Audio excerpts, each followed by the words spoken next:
We're also keeping an eye on markets and Apple shares with the ongoing event. Yahoo Finance's Jared Blikre is on the floor of the New York Stock Exchange. Jared, what else are you watching? Yes, well, let me just stick with Apple for a second because some pretty interesting developments. I was watching the presentation. By the way, this is a long one today.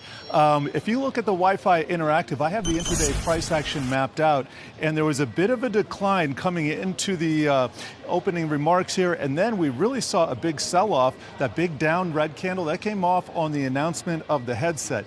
Is that ominous? I think it's a little bit too early to tell you, but I think it's notable too that, as you said, Akiko, Apple had climbed to a record high just before that announcement. And if we take a look at a 2-year, let me see if I can bring this up. Here's a 2-year chart. You can see Apple has been on just a tear, really earning its weight within the S&P 500 and the NASDAQ 100, helping the NASDAQ to outperform the way it has. And Apple's not even really an AI stock. There's a ton of AI embedded in Apple products, but not to the degree that Microsoft and Alphabet have really pivoted there.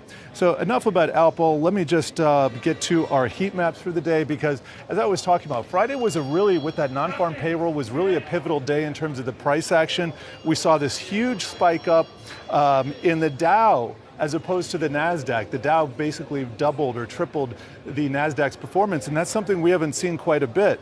Now here, you can see today is kind of the flip of that. We have the Dow down the most, that's down about 0.5%, NASDAQ down about 0.25%.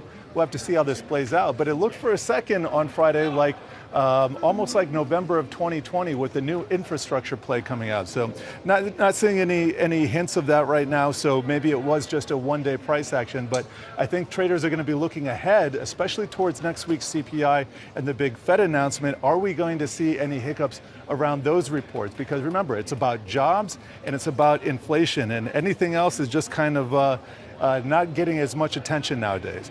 Finally, here's a sector action on the S&P 500. Going to check out some heat maps here. Healthcare in the lead, followed by materials, communication services. It looks like utilities as well, but really not seeing a lot of outperformers here.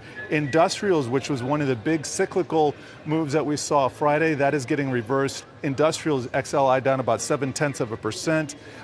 Also saw some weakness today earlier on Bitcoin. Let me see if I can get some charts out on that. But even if those charts, there we go.